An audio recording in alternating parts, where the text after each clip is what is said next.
ನಾವು ಕಾಚೇಗೂಡ railway station ಇಂದ ಭೂಪಾಲಿಗೆ ಹೊರಟಿದೀವಿ. Train ಮೊದ್ಲೇ 1.5 ಗಂಟೆ ಲೇಟ್ ಆಗಿತ್ತು.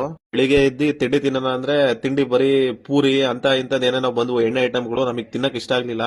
ಅದಕ್ಕೆ ನಮ್ ಫ್ರೆಂಡ್ ಇದ್ದವನು ಹೊರಗಡೆ ಹೋಗ್ಬಿಟ್ಟು ಒಂದ್ ಪೇಪರ್ ಇಸ್ಕೊಂಡ್ ಬಂದ. ನಾನು ಇವ್ನು ಏನಕ್ಕಪ್ಪ ಪೇಪರ್ ಇಸ್ಕೊಂಡ್ ಬರಕ್ ಹೋದ ಅಂತ ನೋಡಿದ್ರೆ ಪೇಪರ್ನ ಏನೇನೋ ಮಾಡ್ಬಿಟ್ಟು ಒಂಥರ ಬೌಲ್ ತರ ಮಾಡ್ದ. ಮನೆಯಿಂದ ತಂದಿರೋ ಅವಲಕ್ಕಿ ತಿನ್ನೋಣ ಅಂತ ಹೇಳ್ಬಿಟ್ಟು ಆ ಬೌಲಿಗೆ ಅವಲಿ ಅಕ್ಕಿ ಹಾಕೊಂಡು ಬೆಳಿಗ್ಗೆ ಅದನ್ನೇ ತಿಂಡಿ ತಿಂದ್ವಿ. ಅಲ್ಲಿ ತುಂಬಾ ಜನ ಪ್ರಯಾಗ್ರಾಜಿಗೆ ಹೊರಟಿದ್ರು. ಅವ್ರು ನೀವು ಯಾವ ಕಡೆಯಿಂದ ಹೋಗ್ತಿದ್ರ ಅಂತ ಕೇಳಿದ್ರು. ಅದಕ್ಕೆ ನಾನು ಟಿಕೆಟ್ ನ ಕಚೇಗೂಡದಿಂದ ಭೂಪಾಲಿಗೆ ಬುಕ್ ಮಾಡೀನಿ ಅಂತ ಹೇಳ್ದೆ. ಇನ್ನೊಂದು ಟಿಕೆಟ್ ನ ಭೂಪಾಲಿಂದ ಕಾಂಡ್ವಾಗ್ ಬುಕ್ ಮಾಡಿದ್ದೆ. ಕಾಂಡ್ವಾಯಿಂದ ಬೈ ಬಸ್ ಓಂಕಾರೇಶ್ವರಕ್ಕೆ ಹೋಗೋದು ಅಂತ ಡಿಸೈಡ್ ಮಾಡಿದ್ವಿ. ಯಾಕಂದ್ರೆ ಓಂಕಾರೇಶ್ವರದಲ್ಲಿ ರೈಲ್ವೆ ಸ್ಟೇಷನ್ ಇಲ್ಲ. ಮ್ಯಾಪ್ ನೋಡಿದಾಗ ಭೂಪಾಲಿಗಿಂತ ಹಿಂದಿನ ಸ್ಟಾಪ್ ಇಟಾಸಿ ಜಂಕ್ಷನ್ ಅಲ್ಲೇ ಹತ್ರ ಆಗತ್ತೆ ಅಂತ ಗೊತ್ತಾಯ್ತು. ಆಗ್ಲೇ ಅಂತ ಒಂದ್ಸರಿ ಡಬಲ್ ಚೆಕ್ ಮಾಡೋಣ ಅಂತ where is my train app ಅಲ್ಲಿ ನೋಡಿದೆ. ಈ ಟ್ರೈನ್ ಕಾಂಡ್ವಾಗ್ ಹೋಗುತ್ತೆ, ಆದ್ರೆ ಸ್ಟಾಪ್ ಇಲ್ಲ ಅಂತ ಗೊತ್ತಾಯ್ತು. ಭೂಪಾಲು ಬೇಡ, ಇಟಾಸಿನೂ ಬೇಡ, ಕಾಂಡ್ವಾ ಹಿಂದಿನ ಸ್ಟಾಪ್ ಮಲ್ಕಾಪುರಲ್ಲಿ ಇಳ್ಕೊಂಡು ಬಸ್ಸಲ್ಲಿ ಹೋಗೋಣ ಅಂತ ಡಿಸೈಡ್ ಮಾಡಿದ್ವಿ. ನೆಕ್ಸ್ಟ್ ವಿಡಿಯೋದಲ್ಲಿ ಮತ್ತೆ ಸಿಗೋಣ. ಫಾಲೋ ಮಾಡೋದನ್ನ ಮರಿಬೇಡಿ.